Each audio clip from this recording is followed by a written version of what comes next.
എല്ലാവർക്കും നമസ്കാരം. കഴിഞ്ഞ ക്ലാസ്സിൽ നമ്മൾ ഭൂമിദാനം എന്താണെന്നും രാജാക്കന്മാർ എന്തുകൊണ്ടാണ് ഭൂമി ദാനമായി നൽകിയിരുന്നതെന്നും നമ്മൾ ഡിസ്കസ് ചെയ്തു. ഇന്ന് നമ്മൾ നോക്കാൻ പോകുന്നത് ഭൂമിദാനം എങ്ങനെ വ്യാപിപ്പിച്ചു, അതിൻ്റെ ഫലമായി ഇന്ത്യൻ സമൂഹത്തിൽ എന്തെല്ലാം മാറ്റങ്ങൾ സൃഷ്ടിച്ചു എന്നതിനെക്കുറിച്ചിട്ടാണ്. ഭൂമിദാനം എന്ന് പറഞ്ഞാൽ എന്താണ്? രാജാവ് തൻ്റെ കൈവശമുള്ള ഭൂമി പ്രത്യേക അവകാശങ്ങളോട് കൂടി മറ്റൊരാൾക്ക് ദാനമായി നൽകുന്നതിനെയാണ് ഭൂമിദാനം എന്ന് പറയുന്നത്. നമ്മുടെ ഇന്ത്യയിൽ പണ്ട് കാലത്ത് രാജാക്കന്മാർ ഭൂമി ദാനമായി നൽകുന്ന ഒരു രീതി ഉണ്ടായിരുന്നു. ഇതിന് തുടക്കം കുറിച്ചത് ഡക്കാൻ കേന്ദ്രീകരിച്ച് ഭരണം നടത്തിയിരുന്ന ശതവാഹന രാജാക്കന്മാരാണ്. എന്തിനായിരിക്കും ഇവർ ഭൂമി ദാനം ചെയ്തത്?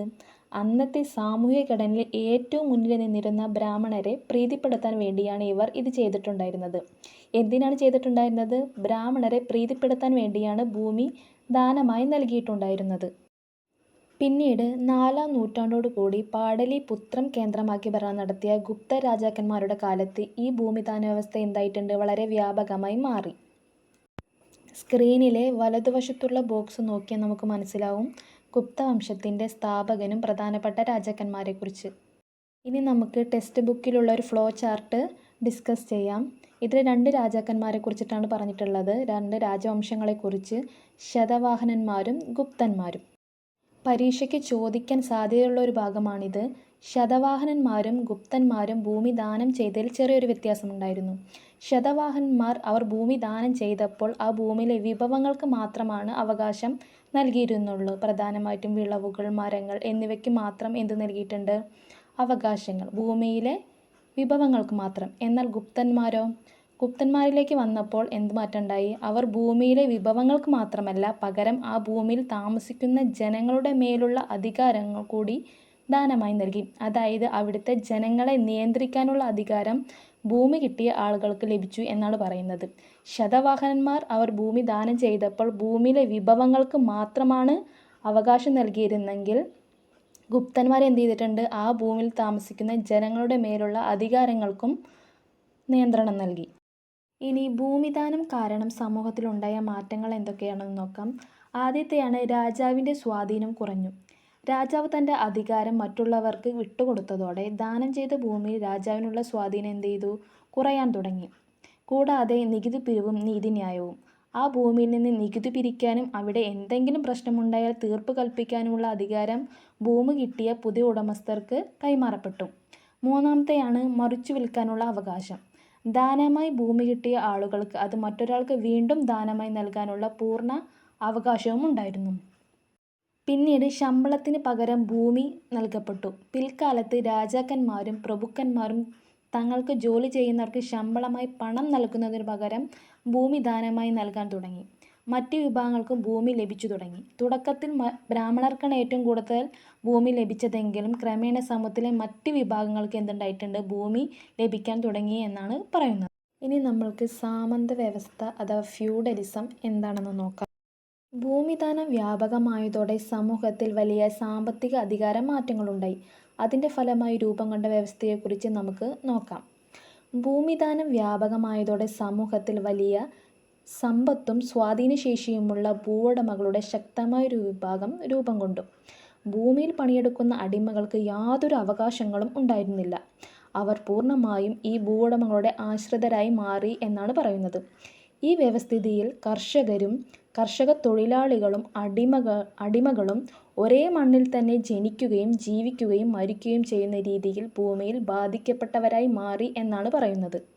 സമൂഹത്തിൻ്റെ താഴെത്തട്ടിലുള്ള ഇവർ മേലേത്തട്ടിലുള്ളവർക്ക് നികുതി നൽകുന്നതിന് പുറമെ സൗജന്യ സേവനങ്ങളും നൽകേണ്ടതുണ്ടായിരുന്നു. ഈ സാമൂഹ്യ സാമ്പത്തിക വ്യവസ്ഥിതിയെയാണ് ചരിത്രത്തിൽ സാമന്ത വ്യവസ്ഥ എന്നും ഇന്ത്യൻ ഫ്യൂഡലിസം എന്നും വിശേഷിപ്പിക്കുന്നത്. ഈ കാലഘട്ടത്തിൽ കർഷകർ കടുത്ത നിയന്ത്രണങ്ങളിലായിരുന്നെങ്കിലും കാർഷിക രംഗത്ത് വലിയ പുരോഗതി നേടാൻ ഇവർക്ക് സാധിച്ചിട്ടുണ്ട്. കൃഷി വ്യാപിക്കാൻ കാരണമായ പ്രധാന ഘടകങ്ങളാണ്: കൃഷിക്ക് ഉപയോഗിക്കപ്പെടാതെ കിടന്ന പ്രദേശങ്ങളിൽ പോലും കൃഷിക്ക് പര്യാപ്തമാക്കി മാറ്റാൻ ഇവർക്ക് സാധിച്ചിട്ടുണ്ട്. കൂടാതെ പുതിയ സാമൂഹ്യ വ്യവസ്ഥിതി കൃഷിക്ക് ആവശ്യമായ തൊഴിൽ ശക്തി പ്രദാനം ചെയ്തിട്ടുണ്ട്. കൃഷിയുടെയും സാങ്കേതിക വിദ്യയുടെയും കാലാവസ്ഥയെയും കുറിച്ചുള്ള അറിവ് ആർക്കുണ്ടായിരുന്നു? ബ്രാഹ്മണൻസിന് ഉണ്ടായിട്ടുണ്ടെന്നാണ് പറയുന്നത്. കൂടാതെ വിവിധ തരത്തിലുള്ള നൂതന ജലസേചന മാർഗങ്ങൾ കാർഷിക പുരോഗതിക്ക് കാരണമായി എന്നാണ് പറയുന്നത്. പ്രധാനമായും 4 മാറ്റങ്ങളാണ് വന്നിട്ടുള്ളത്. കൃഷിക്ക് ഉപയോഗിക്കപ്പെടാതിരുന്ന സ്ഥലങ്ങളിൽ എന്ത് ചെയ്തിട്ടുണ്ട്, കൃഷിക്ക് അനുയോജ്യമാക്കി മാറ്റി. പുതിയ സാമൂഹ്യ വ്യവസ്ഥിതി കൃഷിക്ക് അനുയോജ്യമായി. കൂടാതെ ബ്രാഹ്മണർക്ക് എന്തിനെക്കുറിച്ചുള്ള അറിവുണ്ടായിരുന്നു, കൃഷിയെയും സാങ്കേതിക വിദ്യയെയും കാലാവസ്ഥയെയും കുറിച്ചുള്ള അറിവുണ്ടായിരുന്നു. കൂടാതെ വിവിധ തരത്തിലുള്ള ജലസേചന മാർഗങ്ങൾ സ്വീകരിച്ചിട്ടുണ്ട്. ഇനി എക്സാമിന് വരുന്ന പ്രധാനപ്പെട്ട ഒരു ടോപ്പിക്കാണിത്. ഗുപ്തകാലത്ത് കൃഷിക്കായി 5 പ്രധാന ജലസേചന രീതികൾ ഉപയോഗിച്ചിട്ടുണ്ട്. അവ ഏതൊക്കെയാണെന്ന് നോക്കാം. കിണറുകൾ. കിണറിൽ നിന്ന് ഉയർത്തുന്ന ജലം ചാലുകളിലൂടെ കൃഷിയിടങ്ങൾ എത്തുന്ന സംവിധാനമാണിത്. രണ്ടാമത്തെയാണ് കനാൽ അല്ലെങ്കിൽ ജലസംഭരണി എന്ന് പറയുന്നത്. മഴവെള്ളം ശേഖരിച്ച് വെച്ച് കൃഷിക്കായി ഉപയോഗിച്ചു പോന്നിരുന്നു. ഇതിനായി ദക്ഷിണേന്ത്യയിൽ ജലസംഭരണികളും ഉത്തരേന്ത്യയിൽ കുളങ്ങളും നിർമ്മിച്ചു പോന്നു. അടുത്തതാണ് തടാകങ്ങൾ അഥവാ തടയണകൾ എന്ന് പറയുന്നത്. ജലം സംഭരിക്കാൻ വലിയ തടാകങ്ങൾ നിർമ്മിച്ചു. ഇതിന് ഉദാഹരണമാണ് ഗുജറാത്തിലെ സുദർശന തടാകം എന്ന് പറയുന്നത്. ഇത് പുതുക്കിപ്പണിതത് സ്കന്ദഗുപ്തനാണ്. സുദർശന തടാകം പുതുക്കിപ്പണിതതാരാണ്, സ്കന്ദഗുപ്ത രാജാവാണ്. അടുത്തതാണ് മഴവെള്ളം. കൃഷിക്ക് ആവശ്യമായ ഏറ്റവും പ്രധാനപ്പെട്ട പ്രകൃതിദത്തമായ ജലസ്രോതസ്സാണ് മഴവെള്ളം എന്ന് പറയുന്നത്. അവസാനത്തെയാണ് ഘടിയന്ത്രം. ഒരു ചക്രത്തിൽ ഘടിപ്പിച്ച കുടങ്ങൾ ചക്രം കറക്കുമ്പോൾ വെള്ളം ഉയർത്തി പാടത്തേക്ക് ഒഴുകുന്ന ഒരു പ്രത്യേക സാങ്കേതിക യന്ത്ര സംവിധാനമാണിത്.